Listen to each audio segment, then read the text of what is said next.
एक ऐसी कार जो अब काफ़ी टाइम से चला रहा था, लेकिन उस पर कुछ कंटेंट जो है बनाने से पहले मैं ये देखना चाह रहा था कि मैं अपनी सेटिस्फेक्शन पहले पूरी कर लूँ, उसको हर मापदंड पे जो है माप लूँ, उसको देख लूँ कि क्या उसमें दिक्कतें हैं, क्या खूबियाँ हैं, क्या कमियाँ हैं। तो वो गाड़ी का आज मैं एक छोटा सा रिव्यू लेके आया हूँ, जिसको आप लॉन्ग टर्म रिव्यू बोल सकते हैं। काफ़ी टाइम से ये गाड़ी मेरे साथ है, आपने फ्रेम में देख लिया होगा, थंबनेल पे भी देख लिया होगा।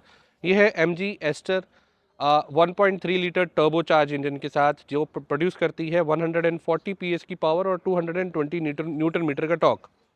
अब इस गाड़ी का वीडियो, डिटेल्ड वीडियो आपने ऑलरेडी हमारे चैनल पे पहले भी देखा था। तकरीबन 1 साल पहले हमने इसका वीडियो बनाया था। और आज जो है एक सॉर्ट ऑफ डिटेल्ड जो है लॉन्ग टर्म रिव्यू हम बनाने जा रहे हैं। इस लॉन्ग टर्म रिव्यू में जो खास चीज़ें रहेंगी, जिस पे जो एम्फेसाइज़ किया जाएगा, वो ये रहेगा कि कैसे इसका इंजन जो है परफॉर्म कर रहा है। क्योंकि सबसे इंपॉर्टेंट चीज़ जो रहती है वो ये है कि अगर आप एक गाड़ी रखते हैं तो आपको सबसे इंपॉर्टेंट उसमें ये रहता है कि इंजन परफॉर्मेंस जो है वो लॉन्ग लास्टिंग होनी चाहिए। किसी तरह की कोई रैटलिंग साउंड तो नहीं है, या फिर उसके जो इलेक्ट्रॉनिक्स है वो किस तरह से काम कर रहा है, कोई ऐसी कोई टेक्निकल फॉल्ट तो नहीं आया। हालांकि एक पर्टिकुलर ओनर वाली रिव्यू तो नहीं रहेगा, लेकिन हाँ, काफ़ी टाइम से ये गाड़ी मेरे पास है, तो मैं इसका एक जो बेसिक आइडिया वो आपको जरूर दे पाऊंगा। और दूसरी सबसे इंपॉर्टेंट चीज़ जो हमें ध्यान रखनी है वो ये कि एक मीडिया कार है, और मीडिया कार में हमेशा आप समझ लीजिए हर 5 दिन 10 दिन के बाद ये एक नए ओनर के पास होती है, और वहाँ पर उसको चलाया भी उस तरीके से जाता है। हम अपनी एक्चुअली गाड़ी को काफ़ी ध्यान से आराम से चलाते हैं, लेकिन बहुत से ऐसे लोग हैं जो अच्छी तरह घिस के रगड़ के चलाते हैं, और वहाँ पर आप कह सकते हैं कि गाड़ी की अच्छी खासी टेस्टिंग भी हो जाती है। अगर ओडोमीटर पे बात करें तो तकरीबन 55,000 किलोमीटर ये गाड़ी चल चुकी है, और 55,000 किलोमीटर काफ़ी बड़ा एक फिगर होता है एक मीडिया कार के लिए। कई मीडिया कार्स तो इसमें ख़त्म हो जाती हैं, 50,000 किलोमीटर के ऊपर नहीं चल पाती, मार्क माई वर्ड्स। लेकिन ये गाड़ी आज भी, आप इसकी कंडीशन एक बार अगर ओवरऑल देखें तो ये गाड़ी आपको ठीक ठाक लगेगी, बहुत पुरानी नहीं लगेगी। ओवरऑल पेंट क्वालिटी काफ़ी ज़बरदस्त है। अगर कहीं देखें राइट साइड लेफ्ट साइड से तो कोई वियर एंड टेयर आपको देखने को नहीं मिलेगा। टायर क्वालिटी अच्छी है। टायर सबसे अच्छे इंपॉर्टेंट चीज़, हम बारीकियों में बात करेंगे, ज़्यादा उस पर नहीं जाएंगे कि क्या इसमें आता है क्या नहीं आता है। आप देखिए टायर की अगर आप क्वालिटी देखें, 55,000 किलोमीटर के बाद भी टायर जो है अभी बहुत अच्छी शेप में है, बहुत अच्छी कंडीशंस में है। इसके अलॉयज़ जो है उसमें आपको किसी तरीके का कोई खास वेयर एंड टेयर नहीं मिलेगा। जबकि जनरली क्या होता है, सबसे पहले जो ख़राब होते हैं वो होते हैं आपके अलॉयज़, अगर आप इसको अच्छे से नहीं चला रहे हैं, मेंटेन नहीं रख रहे हैं तो। डिस्क ब्रेक में एक बार डिस्क ब्रेक के भी मैं दिखा देता हूँ आपको। हालांकि ये प्रॉपर सर्विस होती रहती है। इन गाड़ियों की खासियत ये रहती है कि बहुत फ्रीक्वेंटली सर्विस होती है, बिकॉज ये मीडिया कार है। लेकिन फिर भी आप देख सकते हैं कि अगर डिस्क की हम यहाँ पर आपको वो दिखाएं पोजीशन, तो डिस्क जो है अच्छी कंडीशन में है इसकी। ओवरऑल यहाँ पर अगर आप देखें राइट जो साइड में बिडिंग्स वगैरह हैं वो इंटैक्ट हैं एकदम, कोई दिक्कत नहीं है। पेंट क्वालिटी, क्रोम क्वालिटी, ये सारी चीज़ें जो है वो बहुत सही है। इंटीरियर भी एक बार आपको मैं दिखा देता हूँ।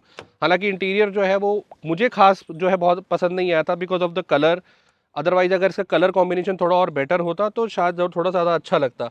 लेकिन फिर भी एक प्रीमियम फील देता है। बहुत लोगों को ये कलर भी अच्छा लगता है। पीछे से देखेंगे तो ज़्यादा आइडिया आपको लगेगा कि इसकी जो सीट क्वालिटी जो देते हैं ये लोग, जो लेदर अपहोल्स्ट्री देते हैं, उसकी क्वालिटी किस तरीके की है। सबसे अच्छी चीज़ जो मुझे यहाँ पे लगती है इसका स्पेस है। मतलब हेडरूम, लेग रूम की बात करें तो इनफ स्पेस है, और एक अच्छी बड़ी गाड़ी की आपको फील देता है। हालांकि ये एक मिड सेगमेंट एसयूवी है, और इसका कंपटीशन जो डायरेक्टली बैठता है वो क्रेटा, सेल्टोस, टाइगुन, कुशाक, इन सब गाड़ियों से बैठता है।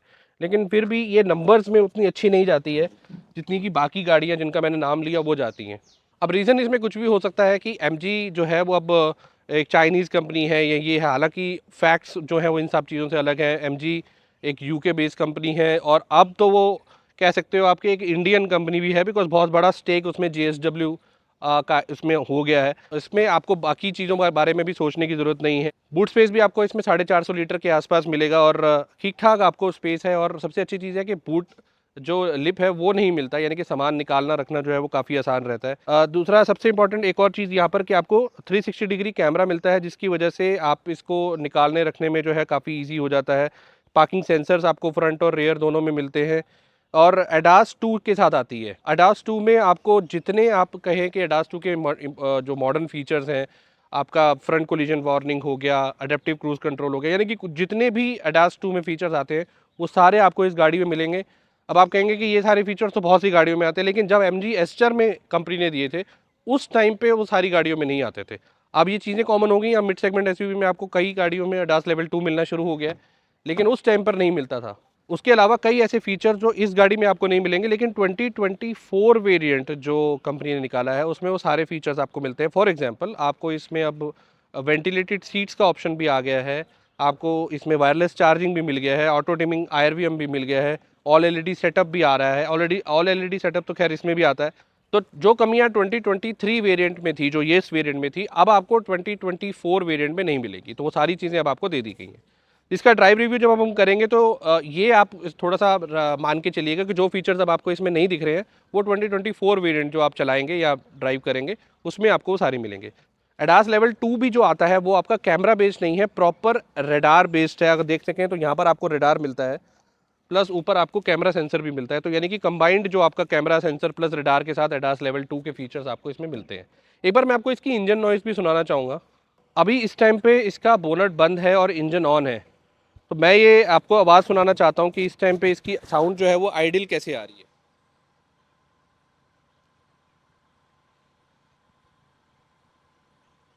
तो कुछ इस तरह से आइडियल साउंड है जब आपका बोनट भी बंद होता है। और कैबिन में भी किस तरह की साउंड आती है वो मैं आपको सुना दूंगा। कैबिन तो खैर काफ़ी इंसुलेटेड है, साउंड बहुत कम आती है। 3 सिलेंडर ये इंजन है, अच्छा खासा वेट है बोनट का, मतलब आप इसमें एक अच्छा खासा वेट फील कर सकते हैं। और इससे पता चलता है कि अच्छा इसमें जो है हाई स्ट्रेंथ स्टील जो है वो यूज़ किया गया है ओवरऑल बॉडी स्ट्रक्चर में।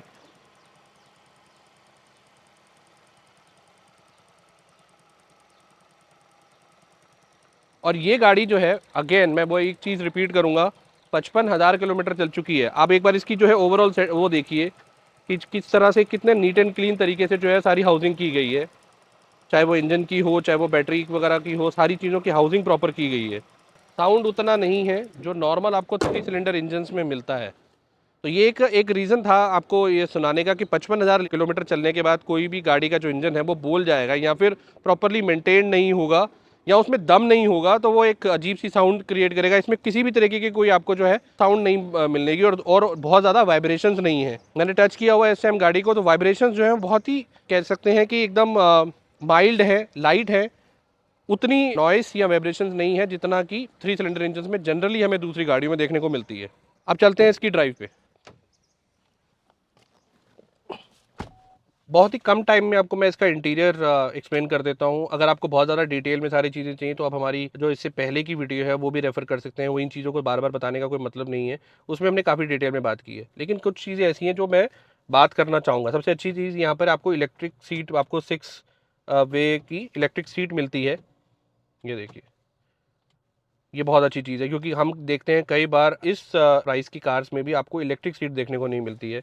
सेंटर कंसोल आप देख सकते हैं कि अच्छा सेंटर कंसोल है, मतलब कलर को अगर हम साइड में रखें तो उसके अलावा काफ़ी सटल बनाया गया है।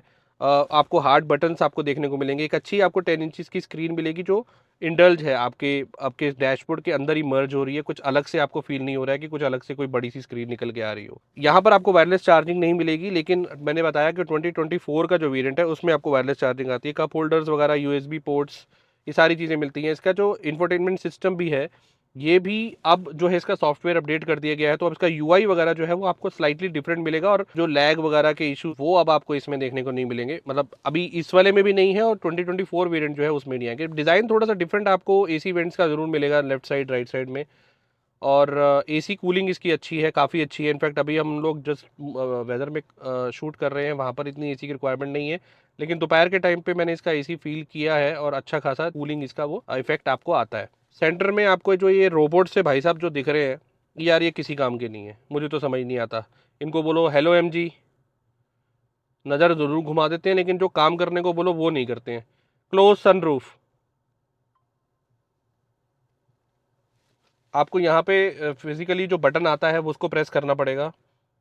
I'm here. Hello MG, Pardon? Close sunroof. Sorry, but I still didn't get that. Please try again. भैया वो ये तो काम नहीं करता है। हालांकि हमने हेक्टर में इसको फील किया था, हमने इसको ग्लॉस्टर में किया था, हमने MG ZS में किया था, वहाँ कोई दिक्कत नहीं है। इवन कि आपकी जो कमेंट आती है उसमें भी दिक्कत नहीं है। पता नहीं ये मैडम क्यों नहीं सुनने को राजी। चलो इस पर हम अपना Sorry, time I waste can't do it. सब डालूंगा वीडियो में। चलो अब इसको हम ड्राइव स्टार्ट करते हैं। 1.3 3 litre turbo charge petrol engine. आपको सिर्फ पेट्रोल की ऑप्शन इसमें मिलेगी, डीजल ऑप्शन आपको इसमें नहीं मिलेगी। 140 PS की पावर जनरेट करता है, 220 न्यूटन मीटर का टॉर्क जनरेट करता है। इसका एक और आपको इंजन ऑप्शन मिलेगा जो कि है 1.5 litre non turbo engine, naturally aspirated engine, जिसमें आपको पावर जो है वो स्लाइटली कम मिलती है, टॉर्क भी आपको स्लाइटली कम मिलता है। इसमें आपको एक और इंजन ऑप्शन मिलती है जो है नॉन टर्बो की, जिसमें जो आपको नेचुरली एस्पिरेटेड इंजन आता है वो ऑब्वियसली इससे कम पावर और टॉर्क प्रोड्यूस करता है और चलाने में भी इतना फन टू ड्राइव नहीं है।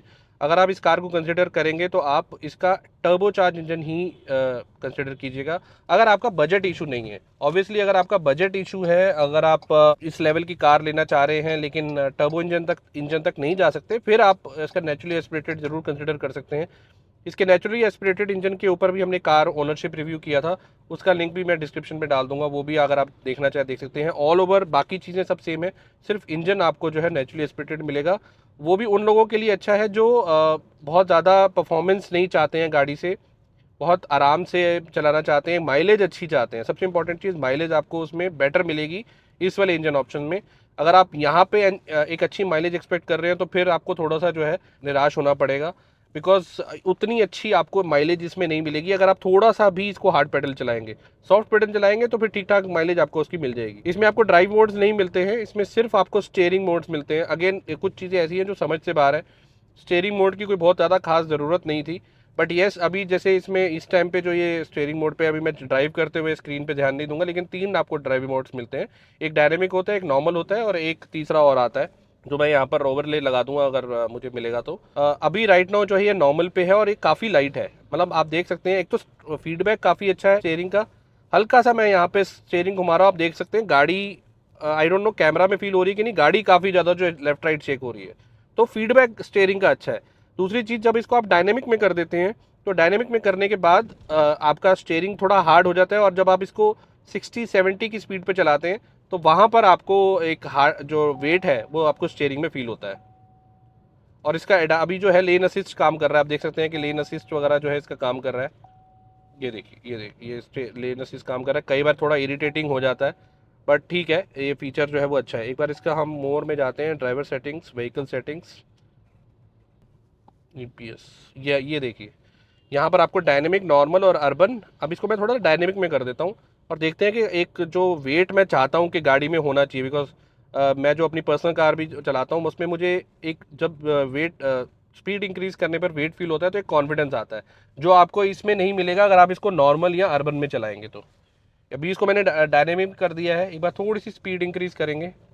इसमें आपको 6 स्पीड ऑटोमेटिक मिलता है टॉर्क कन्वर्टर, और मैनुअल आपको इसमें नहीं मिलेगा। 1.3 लीटर टर्बो चार्ज इंजन में मैनुअल आपको सिर्फ 1.5 लीटर वाले में मिलेगा, जिसमें आपको ऑटोमेटिक और मैनुअल दोनों मिल जाएंगे, लेकिन टर्बो में आपको सिर्फ ऑटोमेटिक मिलेगा।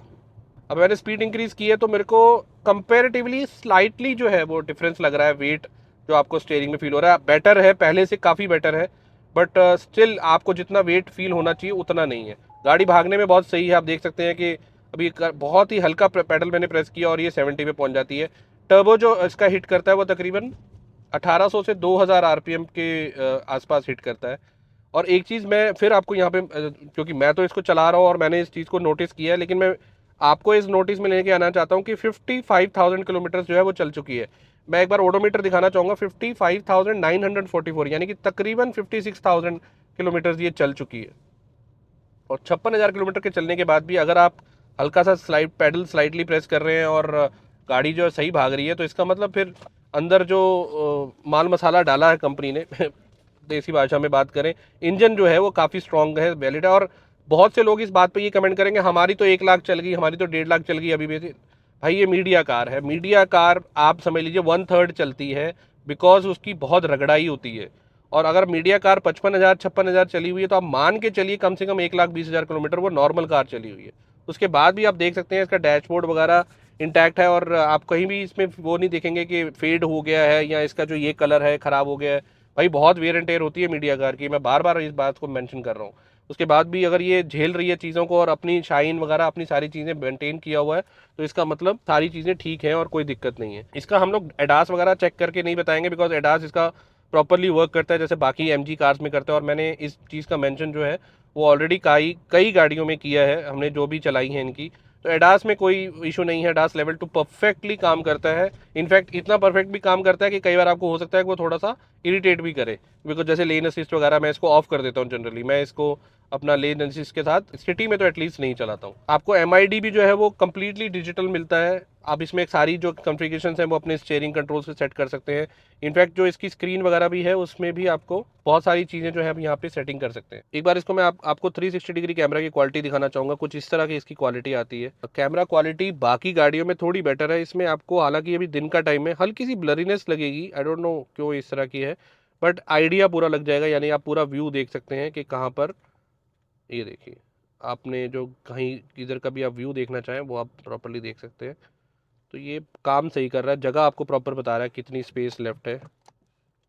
इसमें ड्राइव मोड में आपको एक स्पोर्ट्स मोड भी मिलता है, जो आप देख सकते हैं यहाँ पर ड्राइव मोड में आपको यहाँ पे एस भी दिखता है, तो आप इसको हल्का सा जो है राइट स्पोर्ट टिल्ट करेंगे तो ये स्पोर्ट्स मोड में चला जाएगा। बाकी हिल डिसेंट और ट्रैकिंग मोड ऑन ऑफ करने का ये 360 डिग्री कैमरा, ये सारे बटन्स आपको मिलते हैं। इलेक्ट्रॉनिक पार्किंग भी मिलता है, ऑटो होल्ड मिलता है, ये सारी चीज़ें आप यहाँ से एक्सेस कर सकते हैं। एक जो थोड़ी सी वियर्ड लोकेशन आपको MG कार्स में जनरली MG ZS में देखने को मिलेगी वो है इसका क्रूज़ कंट्रोल।